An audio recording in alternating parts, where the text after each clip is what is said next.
Let's check today's Christmas tank. So, Christmas 2015. Christmas tank. Oh, nice. The Panzerkampfwagen 2J. Wow. Let's get in and have a look at the deal that we've got today. So, £72.59 or €99.99 to get the Panzer 2J set up plus 30,500 credits. Is it a good deal? Let's go and have a look. Right, so the Panzer 2J, today's Day 10 Christmas Special 2015. Let's have a look at it and then get into a review. So this is the Panzer 2J as it stands today, and I understand it's going to be getting a buff. Up until now, these slots at the side were only 14 mil. They're actually being buffed to 50 mil, so there won't be any weaker areas here on the sides like there have been up until now. So at the moment they're still there, but they will be buffed, so I hear, to 50 mil to make this even tougher. So let's get on with the old review. Good morning, guys. Rich911 here. I'm going to do a review with the Panzer 2J. I've been asked to do a review of some of the rarer tanks in my collection. I'm running at currently 303 tanks. So here's a selection of the gold tanks that I've got at the moment. Yeah, just a few. So let's look at just the lights, and this time just those in the tier 3. Right, here we go. Panzer 2J. It's a very rare tank. One of the rarest you can find, I think, and it's got immense armour. 80mm of armour on the front, turret and hull, 50mm on the side, 50mm behind, but it's just so solid. So this is a great tank for just sticking in front of people, taking the damage and scouting for your team, pushing forward and allowing the rest of your team to actually do things. So you shouldn't have to be timid. Just play it properly, because this thing has got as much armour on the front as a KV-1, which has got 75mm of armour on the front, even though it's got 110 on the turret, if I'm right. So this thing for tier 3 is absolutely immense, but the gun on it it's like a pop gun. This thing has only got 23 standard penetration, and with APCR it's got 46 mil. Well, it's just sucky. So I just run this with APCR. Otherwise, it's just no point. You'll ban so many shots. I play this in such a way just so I can use the view range and spot for my team before moving in and helping the team to win. Taking out the team's adversaries, the strong point of this one for taking out the ones that have got low penetration but that will cause problems for the rest of the team. And that's the way you play it. You have to try and help the team to get around the tanks that have got the penetration that can actually do this damage, and then you move in, help the team.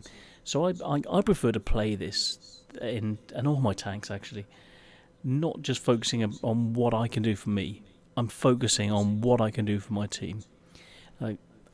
I'm with QSFC, and we want to help people, but we don't want to just help ourselves. We want to be there and work with the players who are on our team. This is a great tank, and it allows you to do that.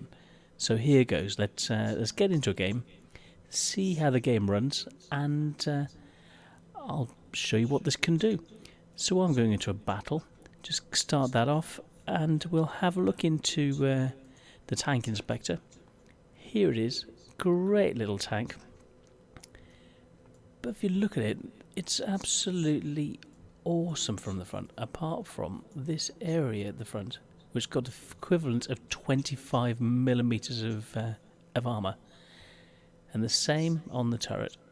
So if you can aim for those spots, you penetrate quite well. So let's get back to the game. Okay, here we are. Check out the teams. We're in Malnovka. 57% chance, but I don't don't trust XVM. You've got to actually make it work. So let's do this, see where we need to go.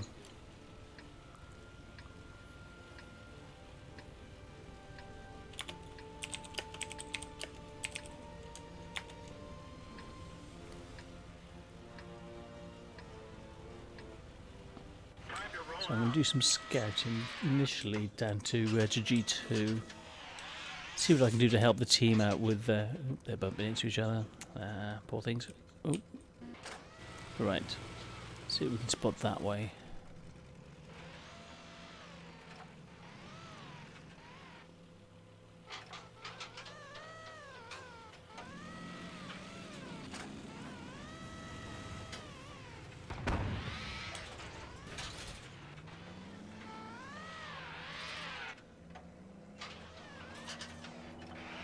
Oh dear, someone's noticed that they've got me.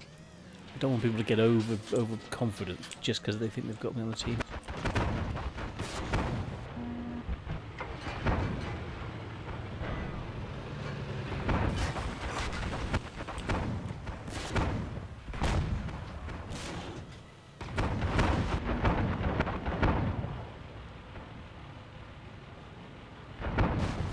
Trying to do some spotting at the long-range tanks, do some sniping. I don't want to move in too much because they've got some tricky tanks to take out.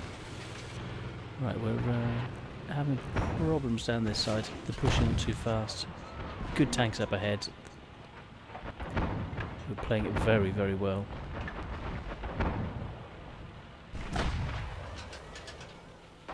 They've gone into a very defensive position.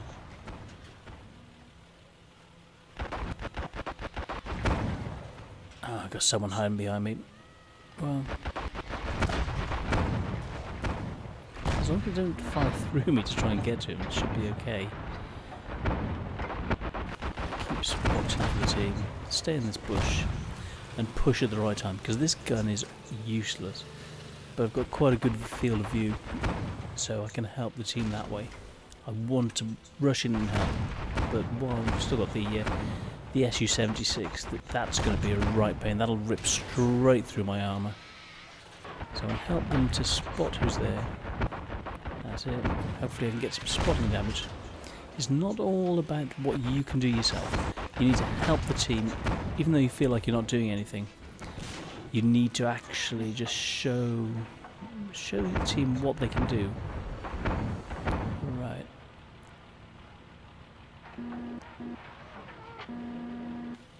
I think we're just getting the edge.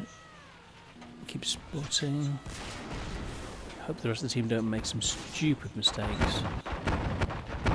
I really want to move. This is the thing. Just try to hold it. Hold it, scout. Hold, scout, help.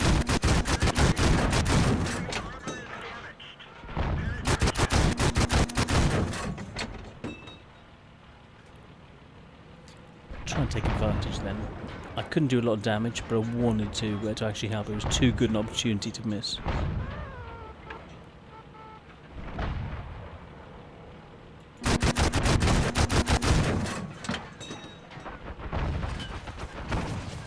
Still too close to call.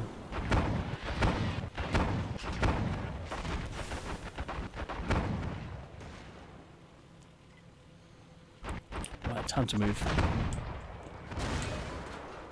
Don't leave it any longer. Here we go.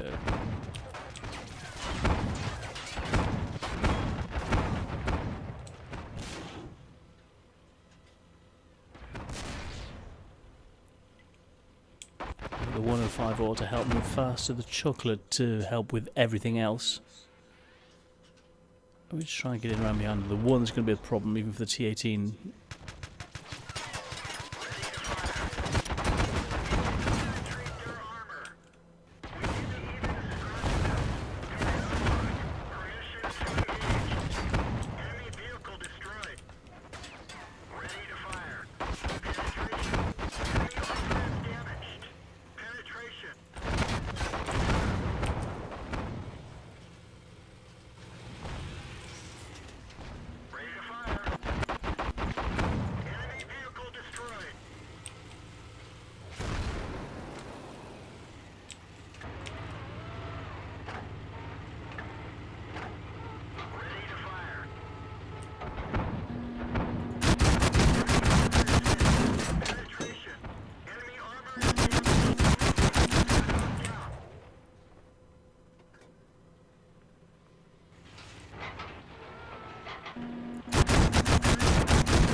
Choose to go. The Valentine's going to be a right pain in the butt. Right, he's down there. I'm going to start capping, see if I can draw him back. I'm too slow to go after him.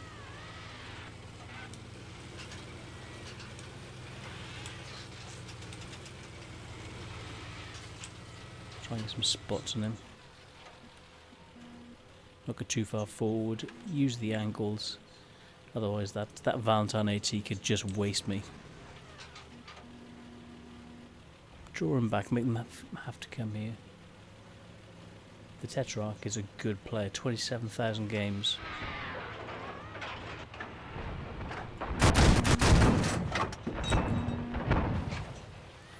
He's now dead. Oops. I was hoping to get Top Gun, but yeah.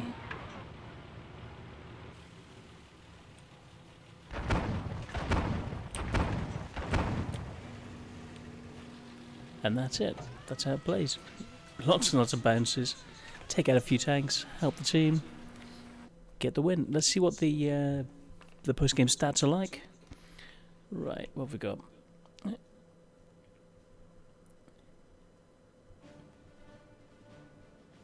Oh, mastery. Cool-headed. Mastery. Yeah. The fighter, few kills, 5 for effect, bounced a few, cool-headed, but it cost a fortune. It cost 44,000 credits to do that. But I did a lot of spotting for the team, and spotted 231 for them, while doing my own 365 damage. So it's quite a nice little earner. Mastery, so that's so you got to be quite above the average for playing this game, but it's just expensive. So I think there'll be a lot of people who aren't actually using gold like I did. But you can just spot for the team. You see that you can still get a lot from it. So this would have made credit if it hadn't been for supplying the ammunition. So you would have ended up with, I don't know, probably 15,000 credits if you hadn't been using all the extra consumables. But then that may have meant that you wouldn't have won. So that's a tricky balance. But yeah, that's a typical game in a Panzer IIJ. Nice to get the mastery. Not a lot of XP, but an awful lot of fun. Looking at the stats, 67% win rate, 218 battles. That shows with how much you can lose with it. How much I enjoy playing this tank in the game. So damage of 376 average over that level of games, and comparing it to other tier 3 tanks, it's at the upper end of the scale. I've got every tank here at tier 3 apart from the MTLS. So with that taken into consideration, it's at the very peak of things, apart from, as I did with the Stuart 1-4, where I got 1,377 hit points damage in one single game. Yeah, that was really exceptional. And this is another exceptional tank. So let's have a look at the stats. So XT 37, 218 battles, victory 67.43%, survived 57%, which is pretty good, 65% hit rate, damage rate 2.1, so destruction of 4.6, very, very good. Maximum destroyed 9, awards, a whole host of awards. So let's have a look and see where it sits in the tech tree. German tech tree. So it's down here at tier 3, but it's actually not showing. Whereas you've got the Granat, the Großtraktor, and the others, and some of these other interesting ones, which for some reason don't show the Panzer IIJ here. So you've other interesting ones which do show, like the VK4502B7, the Scorpion, the Steyr WT, the T55A, and the Panzer 58. All very, very interesting tanks. So let's get back to the garage. I just hope you enjoy it. It's just a lovely, fun tank that's going to cost you a fortune. So let's move on to a conclusion. Is this worth almost €100? So we've got to look and say, what can you also get for the money? Well, for the money, you could get the Löwe, the T-34, and potentially one other. So, say the CDC or the FCM. You can get those tanks, 3 of them, for roughly the same price that this vehicle costs. Now, is it worth it? It's a really fun, neat tank. It's not as rare as it used to be. It just shows you've got money. Whereas before it used to be rarer, it's still got the edge. It's still got the fun factor. It'll still generally cost you a fortune to run. But you will then have a Panzer IIJ. So it's a lot cheaper than what I paid for it. So I think it's, well, for me as a collector, it's worth it. And playing it brings a smile to my face. You get a lot of ribbing from people saying you're kicking noobs. Well, yes, it's what the tank does. And if you're going to play it, expect that. So this is an opportunity for you to get a really, really tough, fun to play tank, which is not normally going to earn you money or credits, but it's going to be an awful lot of fun and bring a smile to your face. So for that reason alone, it's worth getting as a very nice Christmas present. So this is the Panzer IIJ. I'm the Gaming Bear, and I hope you enjoy it as much as I have. Cheers, guys.